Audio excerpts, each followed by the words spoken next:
I'm so grateful. I know everybody, you could have done anything with this hour. And so we're super grateful that you've chosen to spend it with us.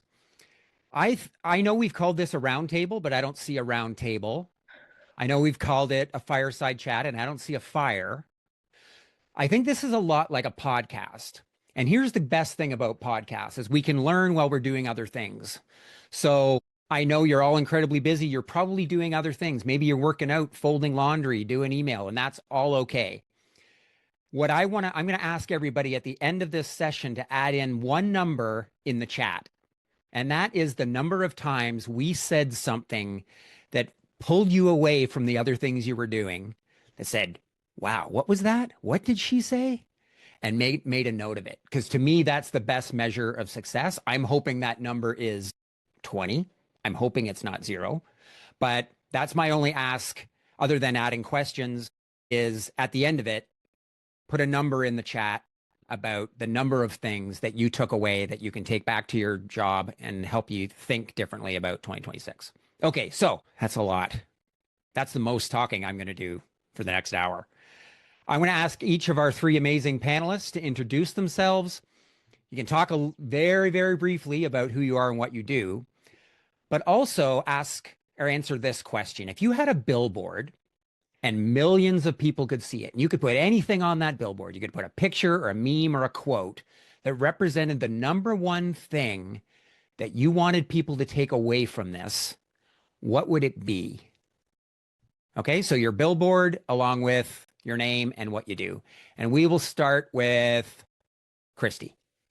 I'm feeling I was going to go first. Anyway, thank you, Bob. Thank you, Priscilla, for orchestrating and organizing today's session. Okay, so my name is Kristi Faltorusso. I'm currently the Chief Customer Officer at Client Success. We are a customer success management solution. I will stop my intro there because Bob said be brief. With regards to my billboard, I would probably, just staying true to my brand and all of my posting on LinkedIn, I'm going to have a picture of me wearing something black, and it's just going to say, it depends. Because regardless of if it's AI, if it's anything customer success, if it's anything in life, I do think that that kind of summarizes everything, right? Everything depends on other things. So I'm going to go with that, Bob. That's amazing. And that's, of course, a lot of the nuance that really tends to get lost in LinkedIn a lot. It depends. Love it. Okay, Miranda. Yeah, hi everyone. Maranda Dziekonski, Chief Customer Officer at FEXA. And my billboard, of course, it would have to be hot pink. And my brain's running a little slow this morning, but I think hopefully my billboard just says something like fresh ideas or innovation or something like that. I hope folks walk away with some fresh ideas and maybe some inspiration going into 2026. I love it. And I have a feeling that your slightly slower than normal brain still works faster than mine. We shall see. So okay. So now Rob, and I can't wait to see what color his billboard's going to be.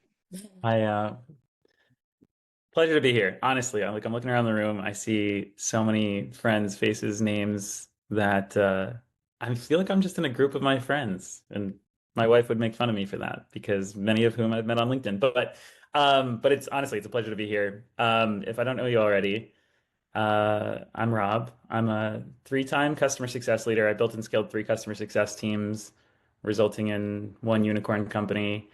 And the 2 others, I like to say it was like a home run, a double, and maybe a bunt to first base. So it's all been downhill since then. But yeah, 10 years in customer success, 3 customer success teams, and then now I do consulting full time. So I've worked with 34, I think, companies at this point with a standard customer success program, with my company success scaled and my small team around me. So we do CS consulting, we do staffing, we do RevOps contracting, and we have a template library I'm happy to share with everybody here. That's just a bunch of templates that we've assembled over the years that are hopefully valuable to everyone. For my billboard, so I said before you guys got on here, Dusty Sage was the color for my wedding that I selected as Groomzilla. And the phrase that keeps rattling in my mind is one that I heard in 2019. Somebody said to me, if you're in customer success, think about what value you bring in a world where your product doesn't exist. So think about what value you bring in a world where your product does not exist. And that's stuck with me and is especially acute right now in a world of AI, where hopefully our tasks leave and then we ask ourselves, well, what's left for me to do? And it's to provide like true strategic consultative value to our customers. Sorry, that took me a minute, but back to you, Bob. No, I love that. What value do you bring if your product didn't exist? That's good. That's good, Rob. Dusty Sage. Perfect. All right. So let's jump in with some of the things that we've learned about specifically around AI in 2025. So we'll start with you, Kristi. If we could go back and let's say we had this conversation a year ago and we asked you at that time, just like we're going to ask you in 40 minutes from now about your predictions. If we asked you about your predictions in 2025, looking back over the last 12 months, what do you think you would have gotten wrong? Everything.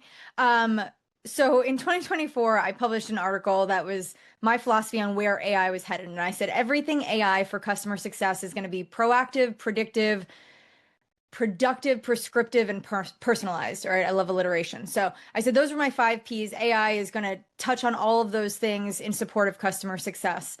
So I think the biggest thing I got wrong, if I'm being honest, isn't that, because I still think that that is the support model for AI when I think about how it's going to lean into customer success.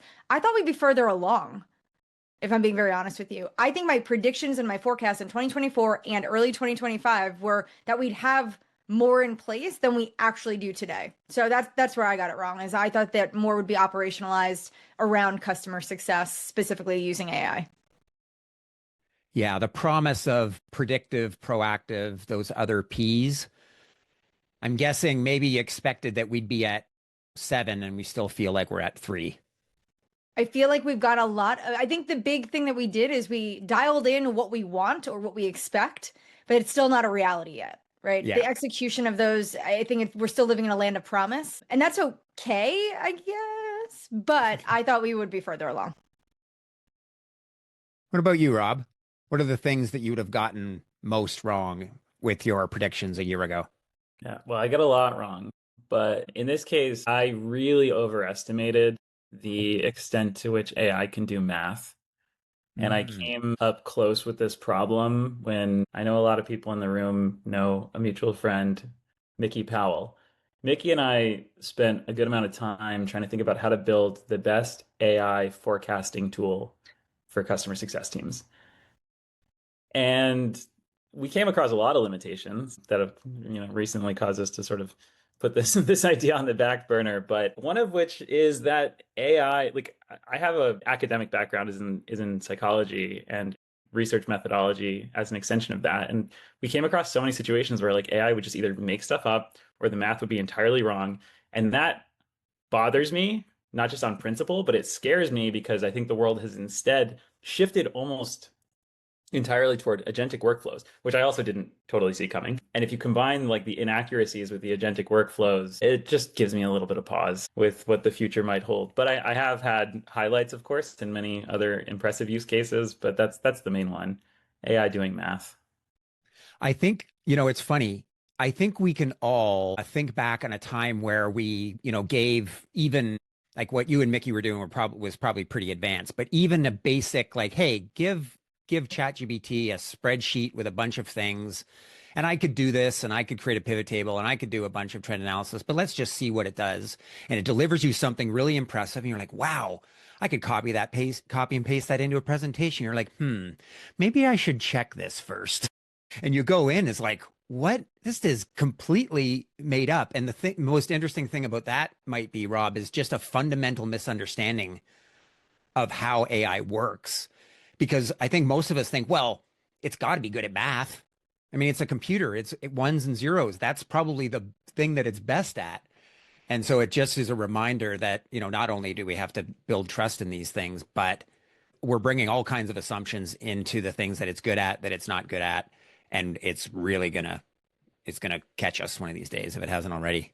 And Bob, I know that I don't want to take us off script here, but I would argue, though, that I've seen so much progress over the last 3 to 6 months. Where we started in 2025 to where we are right now is amazing. The hallucinations are going down significantly, and I'm seeing the output from AI get creepily, like very creepy levels of accuracy. So it just kind of tells us where we're going. But I would argue what you're saying is true, but less so now than it was 6 months ago. Yeah, and that's really important, Miranda, because I think we often are guilty of trying something and being like, oh yeah, it didn't work for me, and then just going back to the way that we've always done it. And that was 3 months ago, and things just, Exactly. change so fast. Awesome. So just very quickly then, before we move on to some of those successes that you talked about, Rob, what are some of the things that you or your teams wasted the most time on? So Miranda, I'll give you a chance to chime in first. So I had the pleasure of serving 2 different companies this past year. And honestly, the biggest thing that my team's wasted time on in 2025 is the manual data entry, the manual pulling of data from one system to another system to map things up, creating presentations. I mean, just the administrative burden that we all have. Again, I think it's getting better with AI, but we're still not there. Yeah, I love that. I have a feeling there's a lot of people on this call right now are just nodding like, yeah, I had the promise of doing a lot of really cool, sexy things with AI, and I spent 10 months trying to figure out, trying to get the data in place. What about you, Kristi? So I, interestingly enough, also have a data answer here.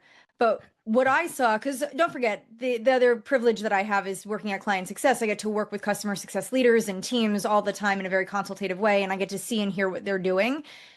I have seen tons of teams actually waste a ton of time trying to implement AI without getting their data house in order. So they wasted so many cycles trying to do something because of the pressure. And let's just be very clear, as high up as that pressure could start, down with these mandates that we all need to be using AI, right? Everyone needs to be doing something with AI. That has been the mandate top down, right? Coming all the way from VC, PE, whomever. And what's happened is so many teams were just so quick to get something in place using AI that they wasted cycles doing that before they got their data, before everything was set up and in a way for that to be effective. So they wasted time because it amplified inaccuracies. It broke process that probably was okay-ish manual and accelerated the wrongness of all of the things that we had in place. And so now they wasted all the time because they got to go back and undo that. And in addition to the time that they lost, think about the trust that they lost as well. Because now so many people saw things fail, and then that creates doubt.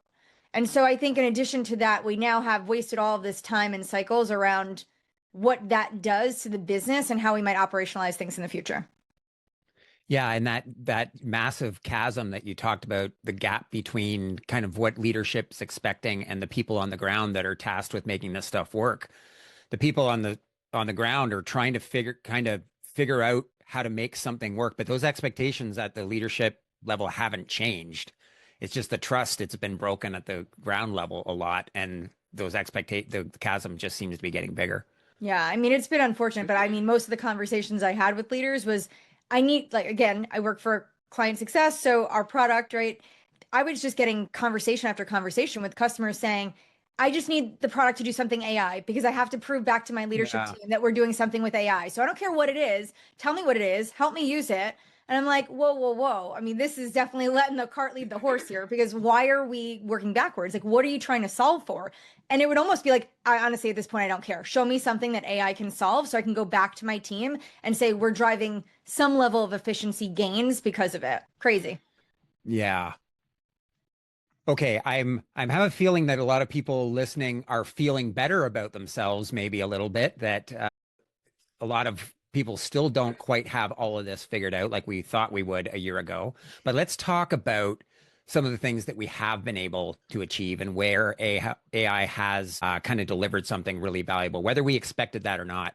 So, Rob, is there one or two key use cases that you've stumbled upon this year that really surprised you in the impact that they made? Yeah, I think the main use cases that jump to mind for me as I reflect on this, and it hasn't been all sunshine and rainbows, of course, but like the main ones are, first of all, the simple act of identifying the top priorities for the day has been really helpful because like I'm just like everybody in this room. I've worn all the hats. I've, dealt with a Geez, a CEO who wants you to expand, a CFO who wants you to cut costs, and a CS team that wants to be seen as strategic advisors. And then meanwhile, your customer is saying, how about those bugs that need to get fixed? And like I've been in that position so many times that having assistance in identifying top priorities for the day has really given me a lot of peace of mind, and the teams that I work with too. A second use case is like being able to query client data in a sophisticated way without spending hours and hours in Excel has been really nice. And then there have been some really interesting agentic workflows that I've seen, like, tell me if my customers raised a round, or tell me if my customers had executive changeover or gone through layoffs, or that sort of thing. I've had a special penchant for, actually, my meeting recorder on here, Spiky. I've had a special penchant for Spiky because they apply a lot of science to sentiment tracking, and I think that's really cool. That's allowed me to scale my business, because like in this year, I've gone from like just being me and one person part-time to now being 3 people with a few part-time people. And the cool thing is like I can monitor so many different calls at the same time, not to sound too big brothery, because I can see at a surface level all of the events that are happening and all the key points in a call that I need to pay attention to. But I've also seen very disappointing use cases too, where like one of my clients yesterday said to me, he's a CTO, and he's like, we have to build all this AI stuff that our customers don't even want. And I was like, what? Your customers don't want this? He's like, they don't want any of this AI stuff. They just want the basic functionality checked off. But at a certain point, our board is telling us like, we have to show progress on the AI front, or else they will not invest our next round. And at a certain point, the unfortunate reality is like, we got to choose either our company or our customers, and we're choosing our company. I was like, that's sad and messed up, and I hate it. And I hope to be part of changing that narrative. But yeah, it's been a mixed bag. Yeah, man, that's powerful. Yeah, just the conflicting priorities and dysfunctional kind of churn that creates in an organization, where people at, in the middle of the organization or down below it are just getting these conflicting signals, customers complaining about this, we're investing in these things. Maybe the best chance we can do is at least be transparent about these things, that we're at least identify that we've got conflicting priorities, instead of creating all of this confusion and churn that just makes people like burnt out and kind of losing hope. I love that. What about you, Miranda? What are the things that you are most proud of or most surprised about in 2025? Yeah, sure. So one of the things I think a lot of leaders do is they're overcomplicating their AI journey. And it can be easy to do because there's a ton of noise out there right now. Everything's AI. Everyone's launching this new AI thing, this new AI product. So one of the things that we've done is keep things super simple and really leverage the power of ChatGPT. ChatGPT does amazing things. So we have it connected to our Google Drive, our Jira. We're using it to do a lot of things, like how many people here have struggled with getting like the perfect product feature ticket or perfect bug ticket? We created a custom GPT. One of my team members actually created a custom GPT that, CSM can just launch, and it will ask a couple questions and create the ticket for you. Boom. Renewals negotiations. If you have a very sticky renewal that you're going into, we have a custom GPT that can help you with the renewals negotiations and help you anticipate, but also help you come in with a strong stance. Deal desk, custom GPT to completely satisfy all the needs that you have to write out for deal desk, so you're not spending 30 minutes now writing up your renewal form for deal desk. You have a GPT that just does it in seconds with a few inputs. It's like simple things that drive a big impact in the CSM's day to day, instead of overcomplicating it and going out and finding all these. Wendy, I don't know if you can go on mute. Thank you. So yeah, instead of going out and looking for all this glossy, shiny things, start simple, and it'll make a massive impact on your CSMs day to day, and quite frankly, CSMs and folks at all level. Play with ChatGPT. Like, I didn't create these GPTs, my team did, right? This isn't me creating this stuff. So we're at a level playing field here. Yeah. So, and that does come back, Miranda, I think, to your one of your points too, because I think when GPTs came out, they were everybody was spending a lot of time on them, and maybe you got a little bit disappointed with the results. They've come a long way. I'm curious, this kind of gets into the next thing maybe we'll talk about. Are those GPTs, are they created by like everyone? Is there a set, like maybe one or two people on the CS team or on an operations team? Where does that responsibility live? Yeah, it's everyone. I work in a growth stage startup, and as part of our OKRs, everyone has like create one GPT, create one automation. And the reason why I prefer everyone is because, again, it's a level playing field right now. We have a chance to really create this next wave of leaders in a new space that's untapped. So why not, as a leader, take that responsibility very seriously and help folks come along in that journey? Yeah, I love that. I just And made honestly, if you don't know how to create a GPT, ask ChatGPT. Give me a step-by-step on how to create a custom GPT. It will walk you through it. It is that simple. You can actually use Claude to help you build a GPT too. You can use other AI systems. Claude too, but I just use ChatGPT. So Yeah, it's funny though. It's funny that, listening to both of you talk, I don't think those custom GPTs necessarily, or some of those workflows that you talked about, Rob, like I don't think that would have been on our list a year ago of things that we thought we were going to kill it in AI in 2025. So it seems like we're actually maybe really poor at predicting, just what's going to make the biggest impact. So it'll be interesting when we get down to predictions later. And you talked a little bit about this, Miranda, but what's your advice for people that you're trying to get, that people want to embed that kind of AI and innovation into the organization? Is it decentralized, like you're talking about, Miranda? Is it a specialized function? What's the best advice you've got for where that lives? I do think you have to have someone on the leadership team, your exec team, that is like your czar. We do internally at FEXA have that. We have one person, two people actually, that are constantly keeping it top of mind. But I don't think having it sit off in its own little crew and have it isolated is a good idea. I think it's people that are, driving the innovation across the org.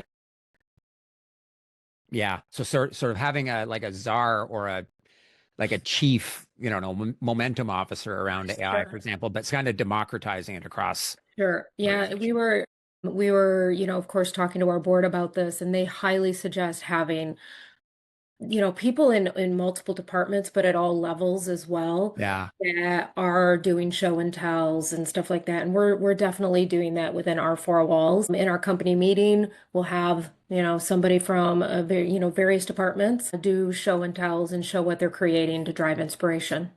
Boy, the Dayquil is not kicking it, so my articulation is way off. I apologize. You are Miranda, absolutely you're doing killing great, it. Miranda. You're doing great. Thank you. I'm going to add in on something there, Bob. So I love Miranda's approach on that. And I do think like you need to democratize the ability to go and create and innovate here. I'd say in addition to having like somebody who is the evangelist or czar, or whatever you want to call them at the top of that totem pole, I think at all levels, there just needs to be some governance around it. Or else I do think that things can get out of control really fast.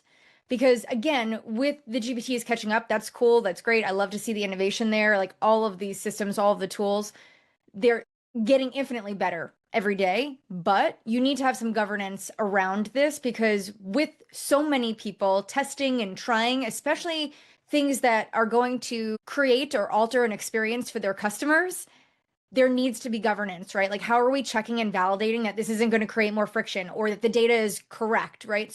I do think that organizations should encourage everyone to innovate. I strongly believe that. But before you even get to that place, you have to have some governance in place that says, here is how we're going to audit this, or here's how we want to make sure that we've got systems in place to make sure that before we go mainstream and everyone is using this new thing, that we have created some checks and balance to make sure that it's doing what it's intended to do the right way and in a way that I think falls within security protocols, all of that stuff within the organization.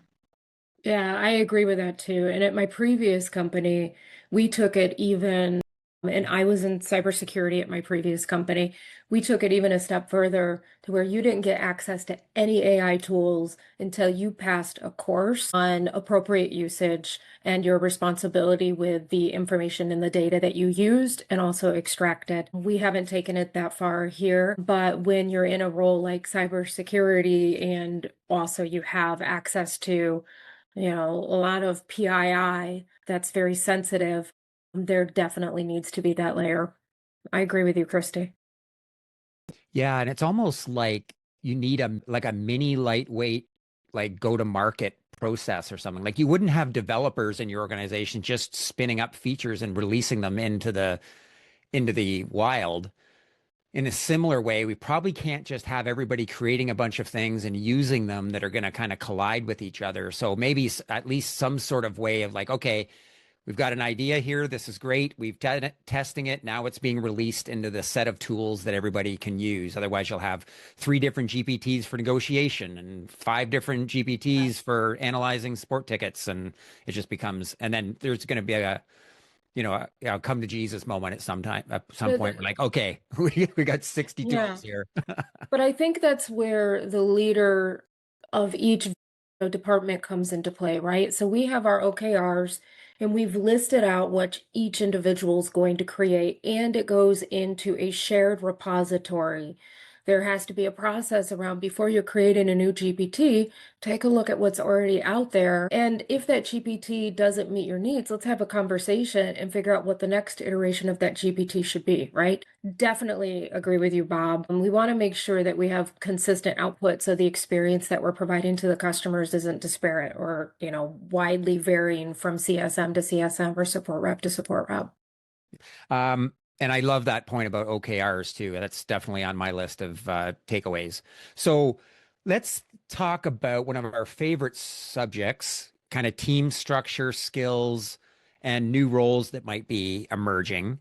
So Rob, what are the implications that you're seeing, I guess, on the emergence of AI and how it's affecting maybe the traditional kind of, we have a support org and an implementation org and a customer success org, and they roll into the CRO. That feels like maybe a little, 2001. Yeah. Yep. Good music from 2001, but not good org charts. I want to summarize my thoughts as best as possible. Like, I think I have 3 big ideas and then like a few small supporting ideas around this. I think first of all, I think this might finally be the time where customer success becomes, we talk about being outcome oriented, and yet so many of us are just task oriented and focus on our functional areas. That's the first one. I can elaborate on that. The second thing is I think digital program managers are now like way more valuable. A lot of us in the room might follow a guy named Alex Turkovich, good friend of a lot of people in the room, and just excellent human being. If you don't follow the Digital Customer Experience podcast, he rebranded. Definitely do it. Alex is a gem of a human being, and we've talked a lot about how important it is to have a digital program manager who may or may not have that czar title, which I think will sound funny if I say that over the holiday dinner table, that I'm now a czar. So that's the second thought. The third thought that I had is that so this conference that Maranda and I were at last week in London, Kay Mukherjee from Salesforce, she had something really interesting to say, which is that the whole title and function of the CCO role may change, where it's no longer about being a chief customer officer, but about being a chief consumption officer. And I thought that was fascinating because I've been looking more recently into token usage, in part because like a company that I was at prior, this company Qualia, where I got my start in customer success, recently accounted for 0.01% of all the token usage in Google Gemini, which I thought was like, it's actually kind of crazy when you look at the numbers. So consumption, I think, as a function within customer success is not something we really have a knowledge of how to talk about. But really at the end of the day, tokens and token consumption measure how much work customers are running through your system, how complex that work is, how deeply embedded that work is, eventually how much value they're extracting. And I think there's also cost implications as well, because like this AI stuff is not free. It affects our COGS as a company.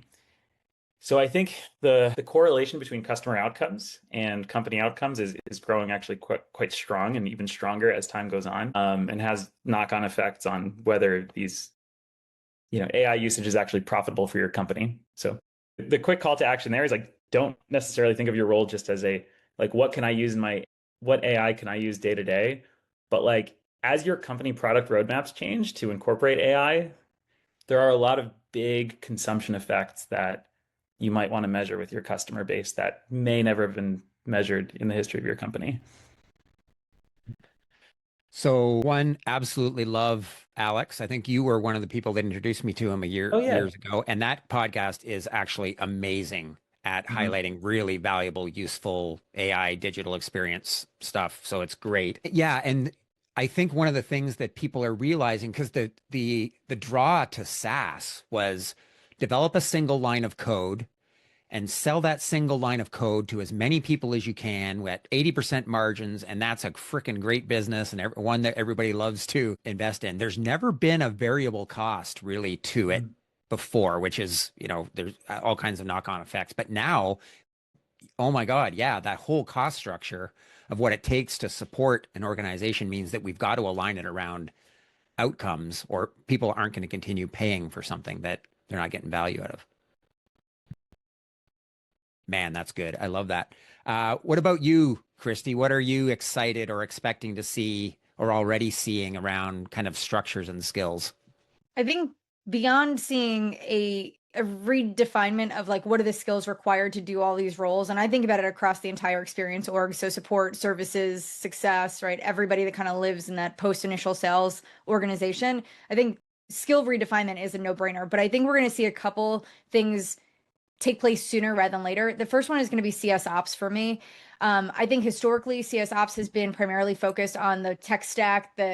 Listen, advanced organizations, maybe they're doing the financial modeling and they're doing the process and they're doing all these other things, but majority of the folks that I speak to are so heavily focused on the platforms and the tech stack. I think we're going to see that go away. These folks I think are going to be the primary ambassadors of AI orchestration across the entire post-initial sales motion. So you're going to see them orchestrating AI across the whole company as it pertains to the customer's experience from day one. So from like new to renew, that entire motion. So I hope that prediction is right, because I would love to see that. I think it's an underutilized resource, and I think that could be a huge benefit to the business, and have, again, to Miranda's point earlier, right? You have somebody who is in charge of or leading that charge. And I don't think there's anybody better suited to be the primary driver and the leader of making that a reality. So that would be my first hope, and kind of how I would like to see the team shift as it pertains to the ops role. So my second one was around support. We're already seeing this in B2C and have been for a long time. In fact, I attended a B2C conference in Vegas a couple of years ago, and what was happening in the B2C space is like a decade ahead of where we are in B2B, which is wild to me. But I think we're going to see a major transformation in the B2B space with regards to support. I think you're going to see level one support almost entirely go away. The advanced use cases in support and how we're using AI there, I think are entirely transformative. There's so much happening with regards to like contextual modeling, memory. I think there's going to be a lot there. I know Zendesk just put out their trends report, and I thought that was really interesting. I've been playing a lot with their new AI features and functionality, so that'll be really interesting. And the last one I will say is the CSM role as we know it will be entirely different. If we continue to just try to optimize it and make it more efficient, we're doing it entirely wrong. I think 2026 is a year for us to reimagine the entire life cycle for our customers, and that includes how we work in support of them. Because I cut out, I won't go any bit further there, but those are my 3 role shifts that I'd like to see a major change for in the coming year. Yes, I think you're right around the optimization. It feels like for quite a while now, maybe 5 years in CS, we've been just been beating our heads against the wall for these incremental single-digit improvements in efficiency. And if we continue to do that, you're right, we've completely missed the opportunity to say, if we were doing this from scratch, would we really create an organization with these different functional silos in it? I really doubt it. Okay, I love that. Okay, sorry, Miranda, you're right. I didn't get to the question that I was trying to ask you.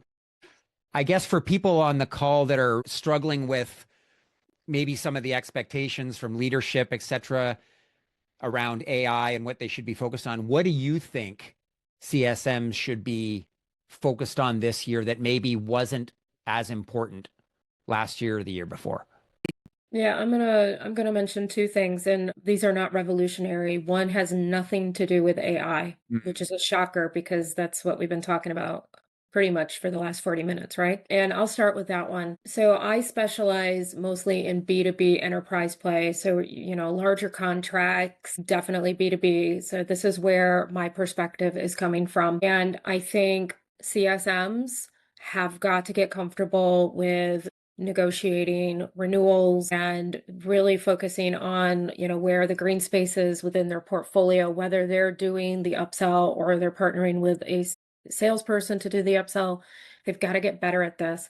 I'm kind of shocked that I'm still saying this because we've been talking about this probably for the last 5 years, and it became even more prevalent when the funding dried up for a lot of these startups, when money became more expensive and the VC money wasn't free flowing. So we've got to get serious about this, because if we're not owning a number somehow in the organization, we will continue to be at risk, especially as AI does become more prevalent, and the CFOs are going to be looking for places to continue to save money. And then the second thing, I love the thing that you said. What was it? Prompt engineering. I hadn't heard that before, but yes, more jargon, more lingo. With all due seriousness, we've got to get sharper about how we talk to AI and how we're leveraging AI in our day-to-day. It's incredibly powerful, but if you don't know how to prompt it, or you don't know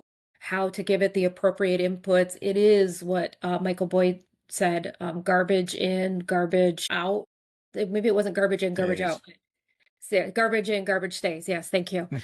It's exactly that. So we do need to get sharper and sharpen our tools. One of the things that I've often trained people to do is paint a description for your AI tool on who you are and what you want to get, right? Like, I am the CCO of FEXA, and the output I'm looking to get is this. Here are some of the inputs. What are some other inputs you need from me to help me get this, right? Instead of just saying, hey, chat, what's my NRR going to be with this? Get very specific, and then you're going to get much better outcomes. So I think those are the two areas in 2026 that we've got to get really crisp on.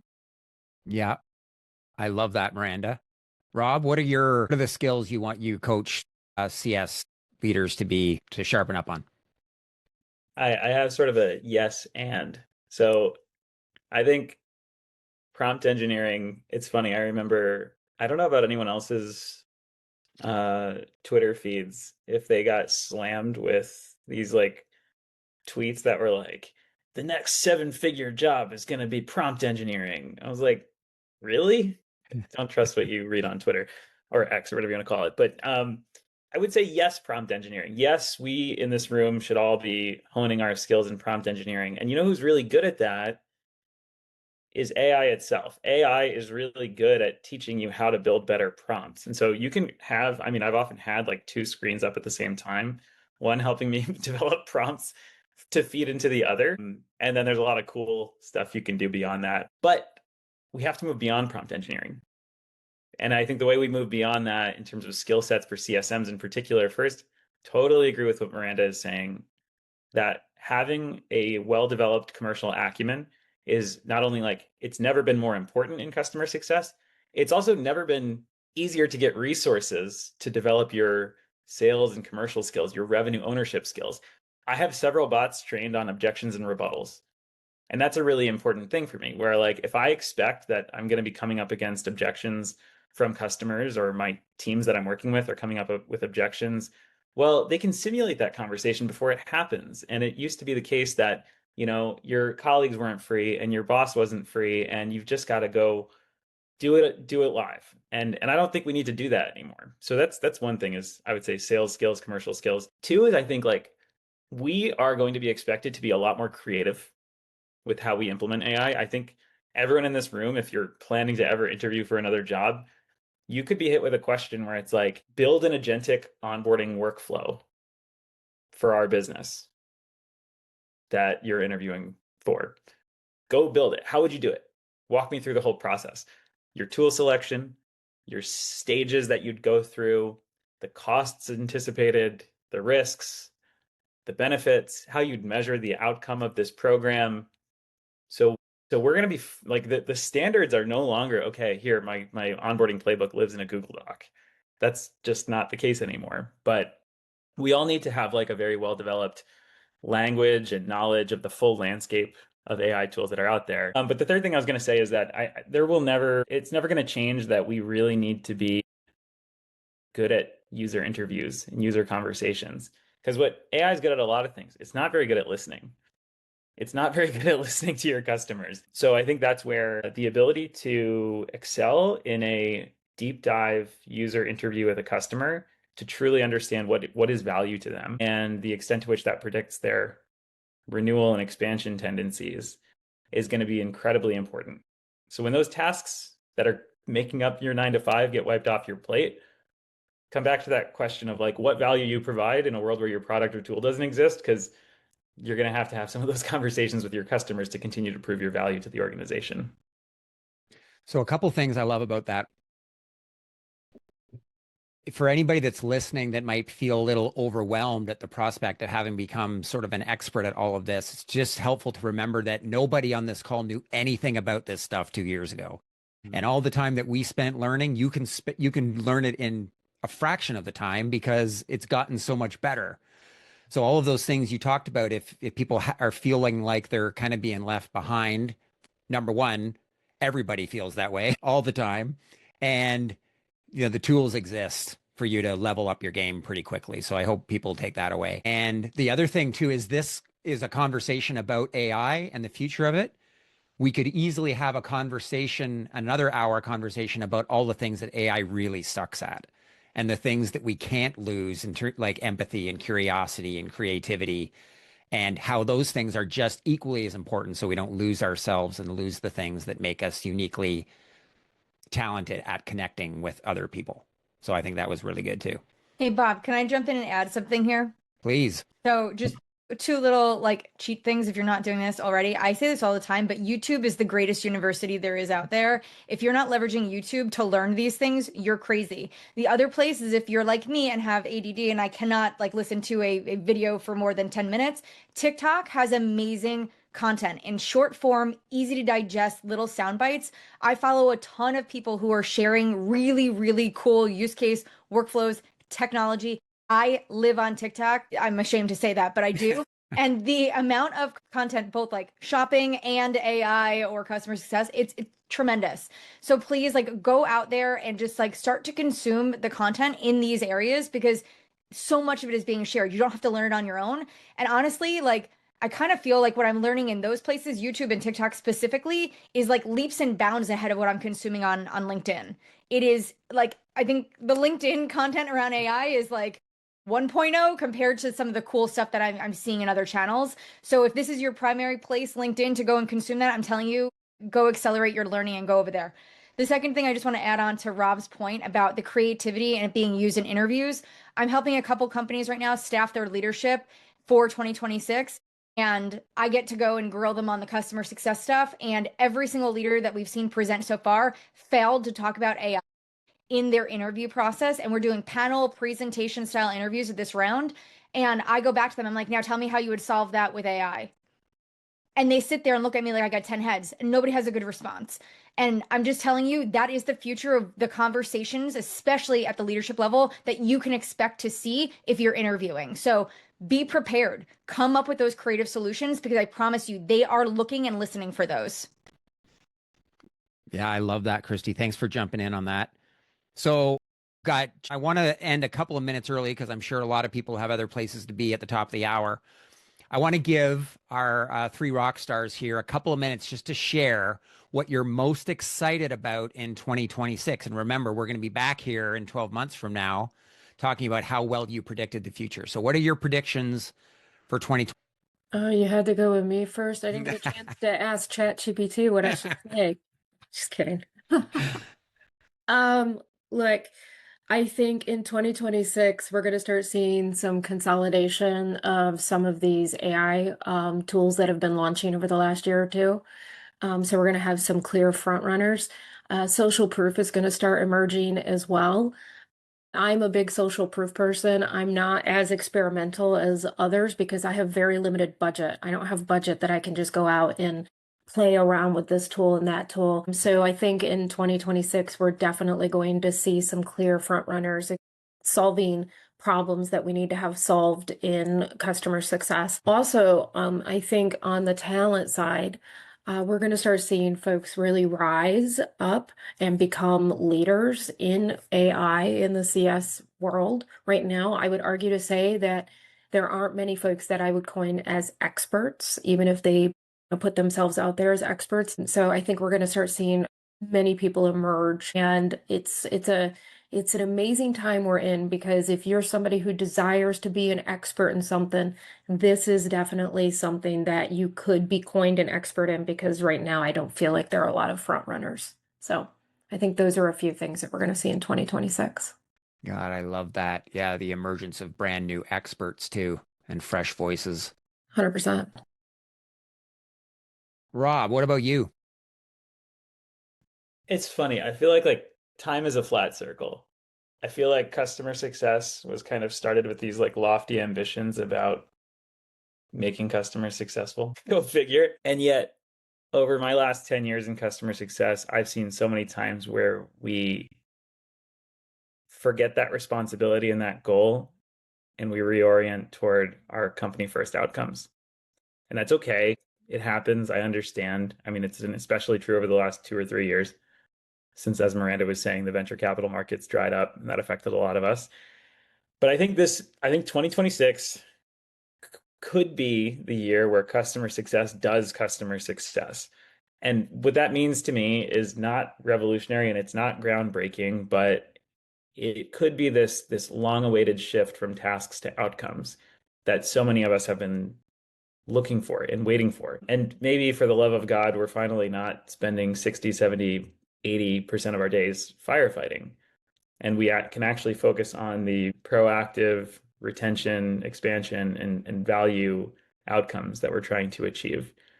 So I actually like have a loose hypothesis that customer success as a whole function might need a rebrand. I've had some conversations with friends around like, if you were going to rename customer success today, what would you even call it? But without going too far down that rabbit hole, I am cautiously optimistic about what the future might hold. I think it might take more than a year, but I think we'll start to see semblances of that in a year's time. Yeah, I love that. And it's also a bit of like, be careful what you wish for, because, there's certain, yeah, anyway, that's a whole other conversation I'd love to dive into sometime. And a rebrand, oh my God, yes. Okay, Kristi. All right, I'm gonna go fast. So I'm gonna dovetail because one of the things I had written on here that Rob stole my thunder on is we're gonna move away from that activity over impact. A lot of teams have still been focused on tracking activities and not focusing on tracking outcomes as far as the team's ability to go and execute. I do think that there's going to be a pivotal shift there. And if there isn't, there needs to be. I still believe that my 5 Ps are still going to be the basis of where AI will go in support of customer success. So that was proactive, predictive, productive, prescriptive, and personalized. I'm going to stay to those. I still believe that. But I think that the requirement for technology to deliver on those, that's the table stakes. We're going to get to a place where we are requiring our technology to deliver on those 5 things as a reality, not as a future state.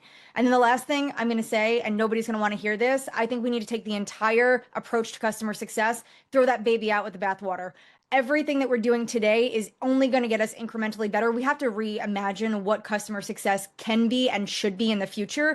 By thinking about it through the framework and the lens that sits in front of us today, we're getting it wrong. We're only going to be moving at 1, 2, 3 points. Don't even look at your customer journey. Don't look at your maturity model. Whatever you have in place today, start with a blank sheet of paper and reimagine it in a future state where anything is possible, because I do believe with AI, anything is possible. Man, I love that. Okay, so I was hoping for a little Q&A. I think it's more important that I let everybody out a couple of minutes early so you can get to wherever you need to go. I asked you at the beginning of this session to just go in your chat right now and just type in a number of the number of things that you took away from this conversation. I did it. My number is 12, and I've been talking a lot, so I bet it would be even higher if I was one of you that had a chance to just listen to this. I attend and host webinars for a living. I've never gotten over 5. So this has been amazing. I'm humbled to be a part of it. Priscilla, you are just a master at making this whole thing happen. I didn't know a lot about Trumpier before this, to be honest with you, and they have been amazing to work with. If you're looking for a way to integrate AI into some of the video that you're creating along the customer journey, definitely look them up. They've been, if they treat their customers anything like they've been treating the rest of us over the last couple of weeks in preparation for this, they're worth looking at. Thank you, Bob. This is amazing. And it was so nice that I got to learn things. I didn't have to do much today, so I want to thank you all for joining. I know it's a Thursday, holiday season, but I appreciate you all. We're going to share the recording and some notes, some of the takeaways, so you can go and look back. I appreciate seeing the faces. We didn't want to do this a webinar style, so we can feel cozy and see each other's faces, which was really nice. Next year, we're going to have more and more things, but I appreciate Kristi, Rob, Maranda, Bob, and Trumpier for putting this together for us. Hopefully, 2026 will be a much, much better year for all of us. But if we keep this group together like this, it will be. So thank you so much, and hope you all have a happy holiday season, get to rest, recover, and start the year strong. So thank you. Do you have anything else, Bob? I know I took your thunder on. No, amazing. Perfect. I'm doing like lasers and confetti and Whoa. there we go. I'm sitting here going, how is Miranda doing that? Yes, I can do some balloons, maybe. What? AI. Look at me. All right, Advanced celebration use cases. That's right. Thank you so much for having me. Thank you. Hope you feel everyone. better, Thank Miranda. Thank you. Bye, Thank you. guys. We'll see you all soon. Happy Thank you. holidays.